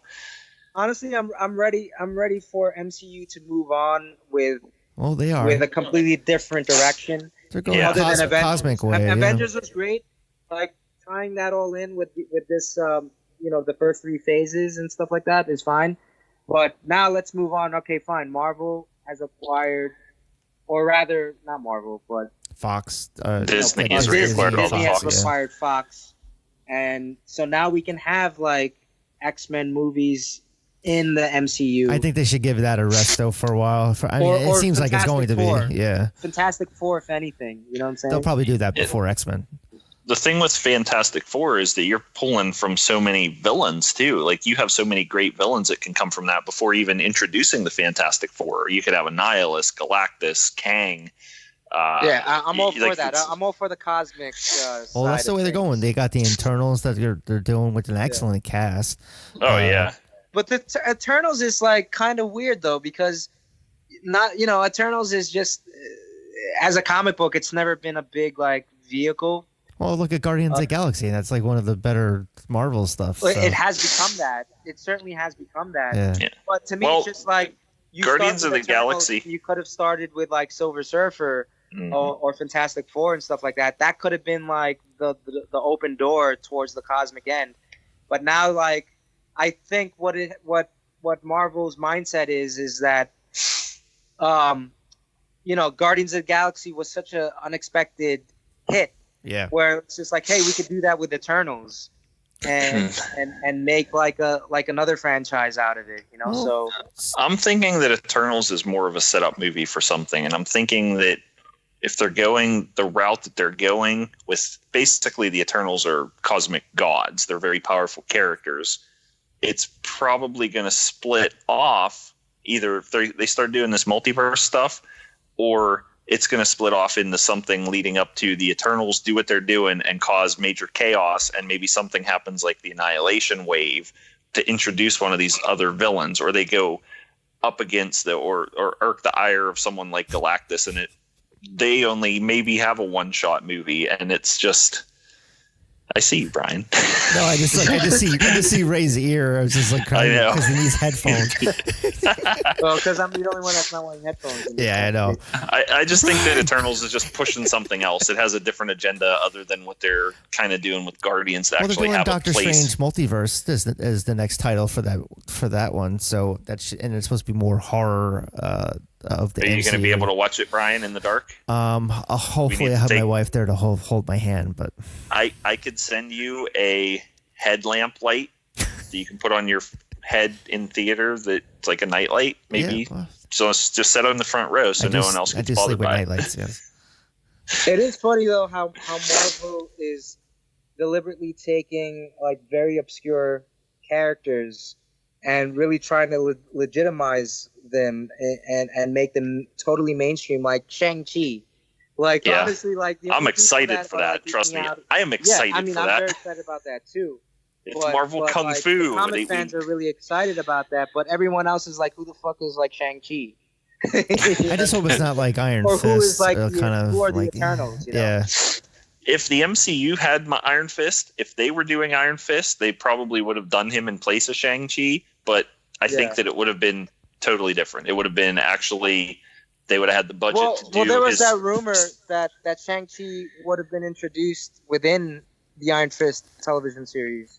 Yeah. So, I guess they were, and I would have been down for that. I guess they were hinted at on their movies like Iron Man 3 with the Mandarin, I think is supposed to be in that one. And he's going to be the villain. One. Yeah, the real one. The real Mandarin's going to the villain in Shang-Chi. Because he had a big role. Mandarin was a big role in the early Shang-Chi stuff in the comics before he was really thrown in as much of the main with the Iron Man stuff was like Fu Manchu though. Like Fu Manchu was like the main villain in the Shang-Chi or the master of Kung Fu comics. The Mandarin was a big part around that same era. the Mandarin and the Ten Rings. That was a big thing in the Shang-Chi. He was a Shang-Chi character, not before Iron Man. He still got involved with the early Iron Man stuff, but in the 70s when Iron Man kind of wasn't selling, they pushed him over into Shang-Chi, so he has history in the Shang-Chi comics. I guess it's better late than never because the way they handled Mandarin in Iron Man 3 was like completely awful. That was a disaster. Well, that's why they had to do that little short that they did that introduced that there is a real Mandarin. Have you seen that? Yeah. Yeah. I think you sent me a link on that one time. There's a DVD. It was on. I can't remember. It was on Thor: Dark World. Okay. Yeah, it was an extra, and it had the fake Mandarin in prison, and then you had someone coming and getting him and said that the band doesn't appreciate you impersonating his name. We're gonna have some words or something along those lines, and it was just established because the fans were up in arms against the whole. But concept. How awesome would it have been to see the legit Mandarin in Iron Man 3, where they would have introduced the rings. I didn't like Iron Man 3 because of that. I was just like, what? Iron Man 3 was awful. I wasn't a fan. That's like one of my least favorite Marvel ones. But Mandarin is like, he's like the Lex Luthor to Superman, where he would have been like the Lex Luthor to Iron Man, basically. Okay. Yeah. Like he's like, when you think of Iron Man, you think of Mandarin. When you think of Batman, you think of Joker. When you think of Superman, you think of Lex Luthor. So like. Yeah, Mandarin was his major foil. Yeah, to make him like a fall character in Iron Man 3 was just awful. Because Iron Man really didn't have a big villain, like an overarching villain. He had Ironmonger, and then you had Whiplash and AIM. In the comic books, he had the Mandarin. Yeah, like, exactly. I'm saying in the Whiplash, MCU. Yeah. You bring in Whiplash, and you're not going to bring in the legit Mandarin. Yep. And the legit Mandarin, like, he totally would have tied like the cosmic side of Marvel with, the contemporary threats that Iron Man was dealing with. Fin Fang Foom. So it would have been awesome. And then I guess we're getting a new Blade. I actually never even seen any Blades because it was vampires and scary. I like the Blade stuff. First Blade's good. The second Some motherfuckers are always good. trying to ice skate uphill. I remember watching the first one in theaters when it came out, and no one knew it was based on a comic. That like no one I knew had any clue, and I'm like, yeah, that's a comic book movie, guys. Yeah, no one had any idea. Hey, and they're just like, nerds. What? Yeah, we just watched a comic book movie. No, because they were used to like what was out in the '90s, like the Batman movies. Blade had like techno industrial dance music, as the soundtrack, and people liked it. Yeah. It had that feel too of the filmography felt like it was like a 9 Inch Nails music video a lot of times. but and I did like the first Blade movie, and the second Blade movie I actually liked a lot. Guillermo del Toro obviously directed that one, and that was very surprising to me the first time I saw it. I don't think the third one was awful. The third one wasn't awful. It wasn't great. So I should watch the first two. Awful, Joe. I didn't like the third one at all. I didn't think it was terrible, but it wasn't. So I had high expectations after the second movie, and I really hoped it would have been awesome because they were introducing the Night Stalkers. Yeah. And Hannibal King as well. And Brian, I definitely think. I think a big reason why I didn't like Blade Trinity was because Ryan Reynolds was in it, and he was Hannibal King. Yeah. Definitely not who I would have picked. Yeah, I mean, Ryan Reynolds for years was like, I have to be in a comic book movie, and I have to make it big as a comic book character. So he tried it with like Hannibal King, Origins. And then he tried it with Green Lantern, and Green Lantern was a disaster. Hannibal King wasn't a humorous character in the comic whatsoever. He was totally stoic and kind of like an asshole. But he was being Ryan Reynolds exactly, in the movie, which is like not what you would expect. But I don't think that, Brian, you'd be afraid of the Blade movies because they're not that scary. Right. It's a lot of. I joke, but it was never like my thing. But, I don't know. But definitely that was some of the stepping stones for any of the Marvel movies. That was in 98 was when the first one came out, 97. So that was before Spider-Man, before X-Men. like the movies coming out at the time that were related to comic books were few and far in between. Batman and Robin and shit like that. As a comic book fan, it was like you take what you can get. Yeah. So it was exciting to have a Blade movie, and you're like, holy shit, they're making a Marvel movie, and that was just exciting within itself. Well, that movie is what bankrolled them out of bankruptcy. That's where it started, because it made more money than they expected, and that's how they got the money to start splitting off like the movies. The properties were starting to get hot. They're like, maybe we can make something with X-Men, and they were selling off those characters to different companies because people wanted them. Like Iron Man jumped around, and Captain America jumped around from a bunch of different studios, and no one did anything with them. And now the finest actors are, want a piece of like comic book movies. Yeah, you have Anthony Hopkins back in the playing day, like Odin. No respectable actor wanted anything to do with superhero movies. Nope. And there's something too that bothered me. I think it was Jason Statham. It's like, I don't want anything to do with those Marvel movies. They're goofy comic book movies. That's not mine. And then he's in like stuff like Crank 86 and like Fast and the Furious. That's because they wanted box office. They were rumoring him to be Bullseye in the Netflix series at one point. Who? Jason Statham. Oh yeah, yep. I remember. It's just like, well, you're going to come crawling back because you're going to realize that it's an instant bank account boost to be in a Marvel movie. Yeah, I totally could have seen that though. Like he would have been all right though as Bullseye. So what? Moving away from superhero stuff, like Ray, you saw Once Upon a Time, but I haven't seen it yet.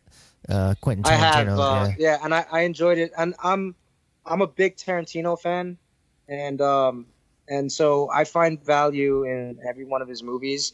So I knew offhand though that I would have liked it either way. Yeah. To me, there's no such thing as a bad Tarantino movie. It's just that some movies are better than others. Yeah. But I just like fanboy. the way he plays with genre films and stuff like that. So. Wouldn't that be something though if he does the Star Trek movie? Yeah, that's still weird to me. Even though I'm a Trek fan, and you wouldn't think that Tarantino would be a good match with Star Trek, but okay, sure. Yeah, let's see what he does with it. It would have to be in the. Yeah, that's what I was gonna say. It would have to be something in the holodeck. It would be something trapped on a holodeck, like a red shirt crew member dying a slow and painful death, but before he dies a slow and painful death, he laments for about 5 minutes and has this long dialogue. It'll deal with his addiction to hollow crystals. With the soundtrack to some random Italian spaghetti. The soundtrack. You know what? The funny thing is, I was in a conversation the other day with a friend that is also a big Trek fan.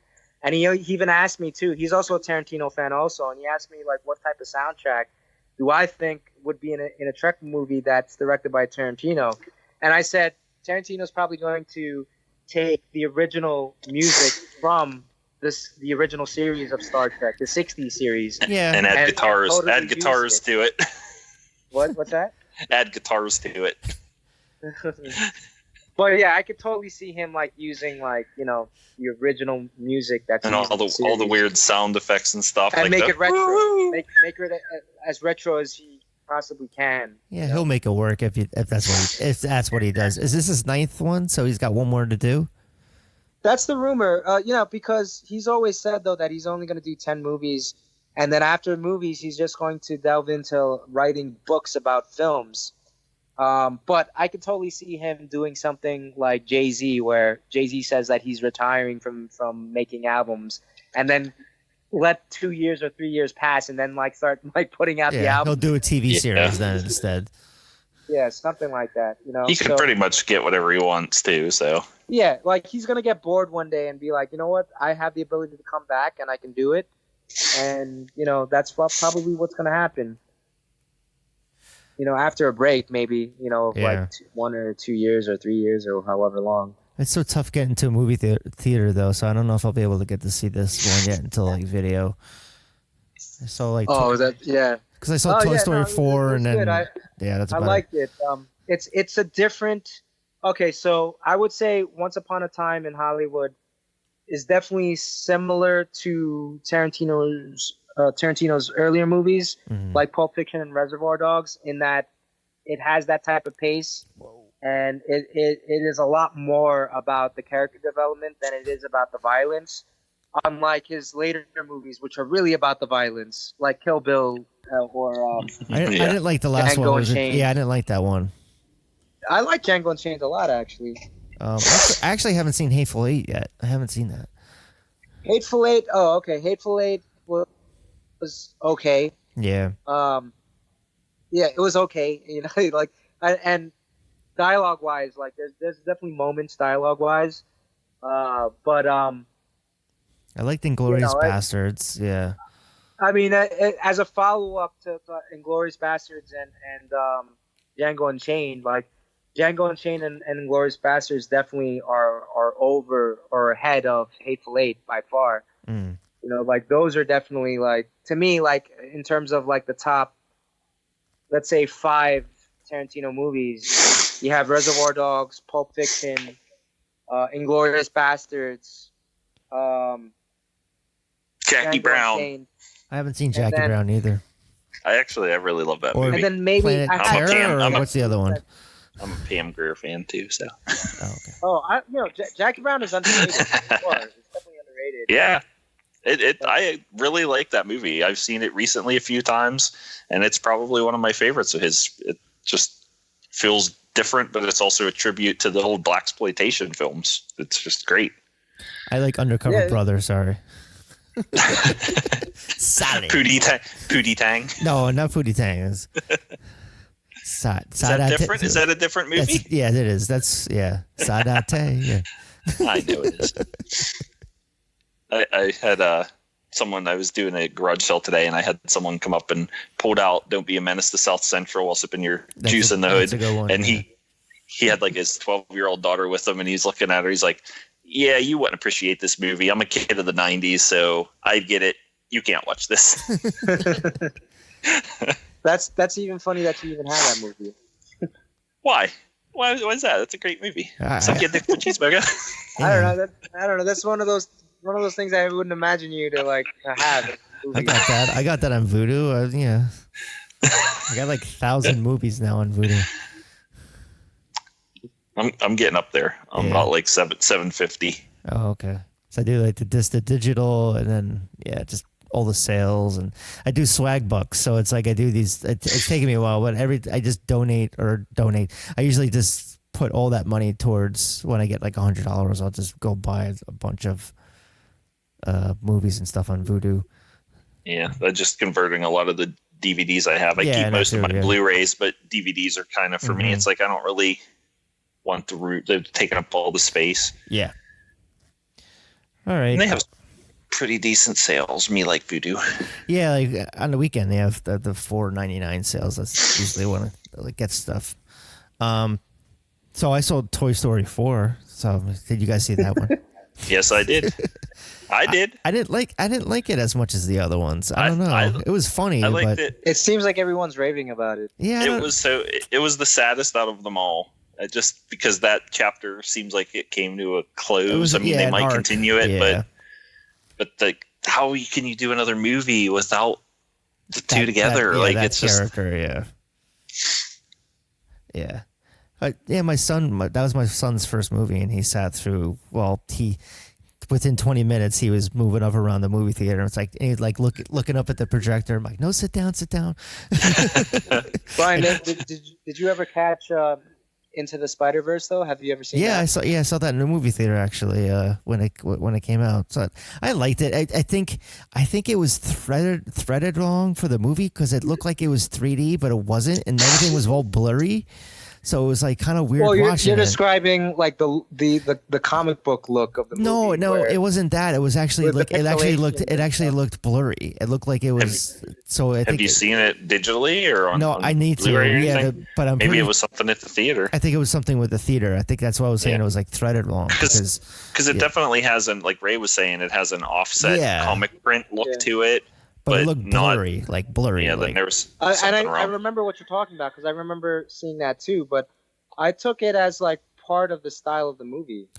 And maybe I'll have to rewatch it, but it seemed like it was the movie theater's fault, and other people said that too. It's like, did it look blurry? I'm like, yeah, it did, because I seen double lines though. But I think people, I think a lot of people didn't get the style of the movie though. It felt like a. It was. I mean, I got it. Value, and what they got was something really stylistic in terms of trying to be an interpretation of a comic book. Yeah.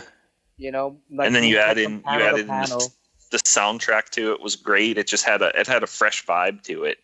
It seemed so different, and I like the idea of the multiverse. That I think you can do that more there than what they're maybe looking forward to with the MCU movies. But they'll make it work. I'm sure they will. They haven't really. Marvel hasn't as far as they haven't had a misstep. I think as far as movies go in the last whatever they've. DC, on the other hand, nothing but missteps. Well, Shazam was great. Shazam was amazing. Aquaman was awesome. Aquaman was awesome as well. I put Shazam way up over Aquaman though. Oh, I agree. I agree with that, but even Wonder those Woman, two movies, those two movies, and you put in Wonder Woman there. Those are the best that DC has to offer by far. Justice League was a turd. I didn't catch what you said before though. Did you see Aquaman?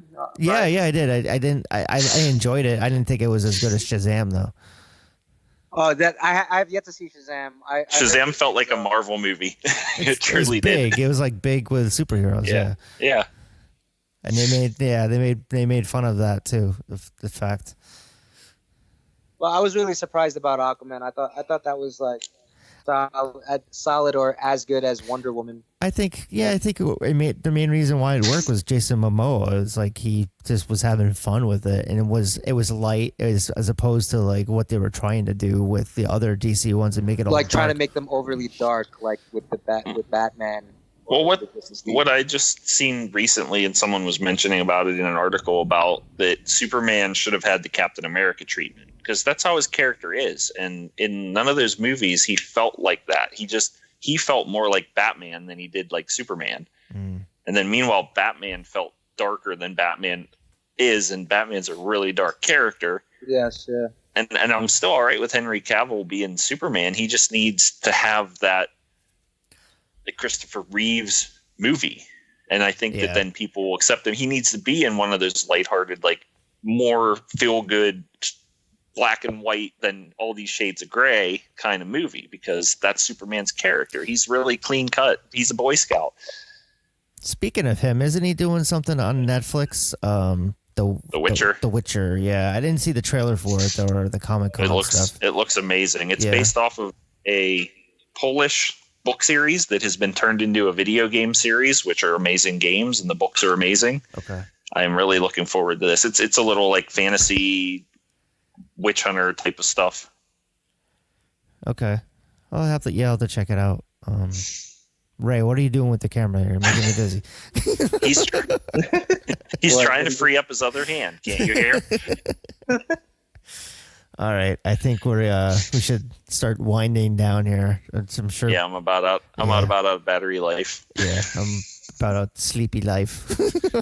go to bed. All right, so I mean, what else are you guys looking forward to end this? Like, what are some things that are coming out that you're looking forward to seeing on either movie or TV? Well, as far as movies go, I'm looking forward to seeing It Chapter 2. 3 hours long or 2 hours and 45 minutes, man. I'm like, yeah, I'll be seeing that on video. I'm still going to see that in the theater. Oh, man. Yeah. Well, I'm definitely going to see it in the theater. It looks great, though. Attempt to. It looks fucking scary. That's going to be awesome. Yeah. It looks awesome. I'm very excited for that. Yeah. I'm also excited for actually the Joker movie. That looks interesting. Yeah. That looks interesting. And that would be interesting to see how they really handle the Joker character. And it just looks like it could potentially be, just because of the timing of it being released, that it could potentially actually be like an Oscar nominated movie. That's probably the way they're going for, yeah. Yeah. You know? But then I heard they say it's not tied to any comics though, so I don't know if people will be pissed off by that. No, DC's trying to do that with a lot of their characters. At this point, I don't really care too much about how truthful they get with the Joker. As long as it's a good movie, I guess. Joker's kind of like a multifaceted character where you can argue, because in the comics they kind of reveal that it's not just one person being the Joker, that there's been multiple. That there's multiple Jokers over the course of the years, and some at the same time, like multiple Jokers at the same time. I'm talking to two of you right now. Oh, well, thanks, Brian Dice Clay. Yo. Oy. Jerry Seinfeld doesn't like you, by the way. Yeah. Hey, he said, "Fuck you, Brian." Yeah. Are you guys looking forward to the last Star Wars movie? You know. No. Nope. You're not even going to go see it? I am a Star Wars fan, though, and I'm gonna have to go see it because everyone drags me to go see it. But I haven't been a fan of the trilogy movies. Now the standalone movies, I liked Solo. I really liked Rogue One. Rogue One was excellent. Yeah. The new trilogy just. I don't like any of the new trilogy stuff. I just don't like any of the characters whatsoever. So I have no investment in it. And then it just feels like they rehash the parts from the original movies. Well, not so much for The Last Jedi, but maybe The Force Awakens. But yeah, I mean, Force Awakens was just definitely a rehash. But I just still feel like can't relate to the characters, and the story's kind of phoned in and just really, to me, ruining the lore of what Star Wars had with the Jedis and with introducing Luke again. And he's just kind of like, I don't want to do anything. I'm going to suck milk from these teats. And just like, he's supposed to be the savior of all the Jedis, and like. I wasn't really happy with like the way his hobo wanderer. I'm sure he wasn't either. Mark Hamill keeps kind of like. Oh yeah, I know he wasn't. Yeah, but he signed on to do it. He read the script beforehand, so it's his choice. Yeah. Don't talk about it bad, and you signed the contract and accepted the money. It's Star Wars. I'm still excited to see it. I feel empty because there's no Marvel movie at the end of the year really coming out. It's just it's just. We have to wait all the way till like next fall or whenever Black Widow is coming out. I don't remember. When's the Disney Plus Marvel coming out? Yeah, I guess we'll have that. That's like November or December, but probably it'll be pushed back too. It'll be a delay to it. Which the DC Plus stuff?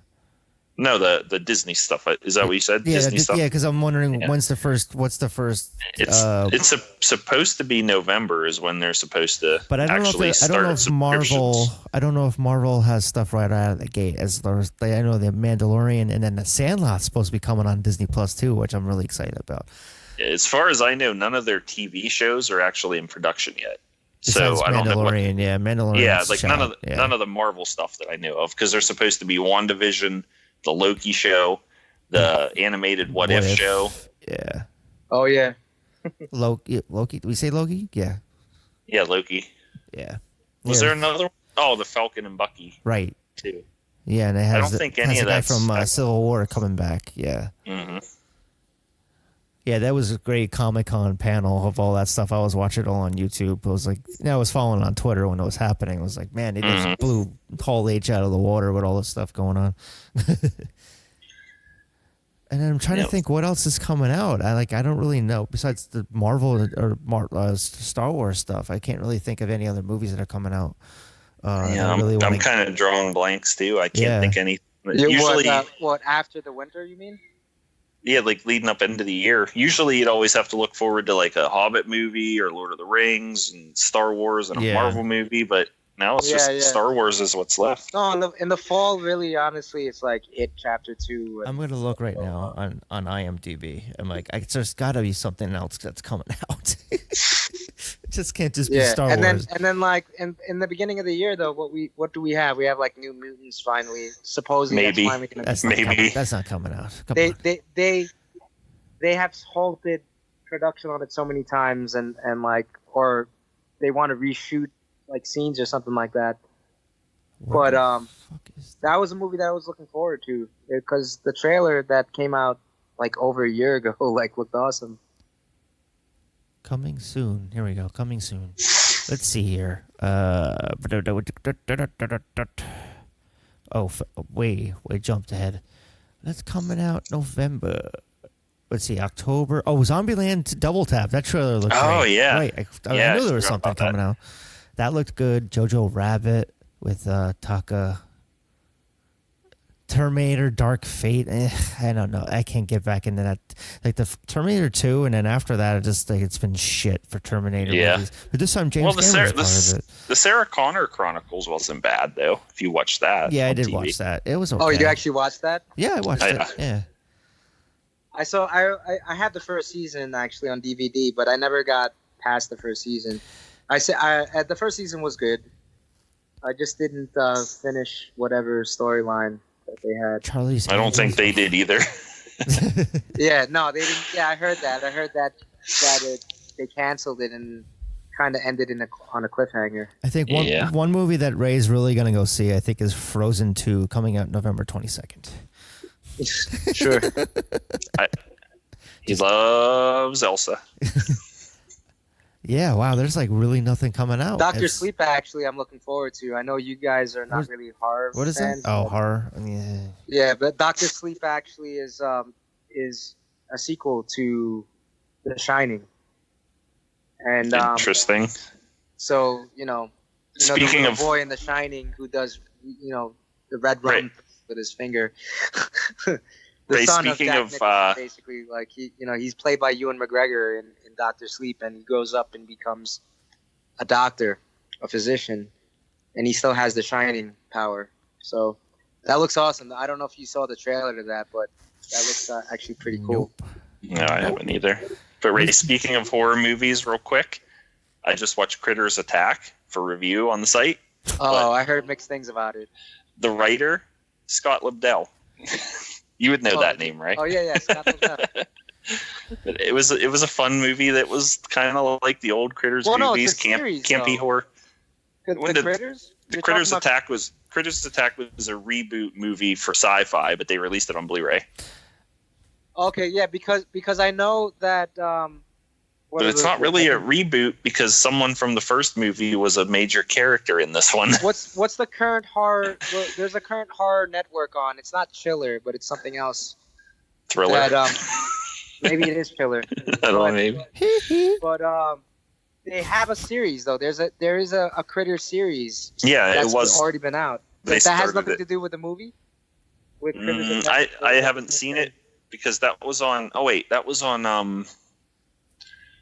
It was some like Maniacs. You're right. It was some weird series or weird station, but I don't think it had anything to do. Maniac Network or something like that. Yeah. It didn't have anything to do, as far as I know. I haven't watched it, but it didn't have anything to do with this new movie. But the movie that I just watched was supposed to be a reboot, but tied into the first movie, not the other two trilogy parts. Yeah, as a kid, I loved the first Critters movie. The first Critters movie was awesome. They should reboot Munchies. Goalies. Oh no, Munchies was like a very It was a ripoff of Gremlins. Yeah. Ripoff of Critters. And Critters, yeah. It was like Critters, like Gremlins ripoff, where you cut them in half and they multiply.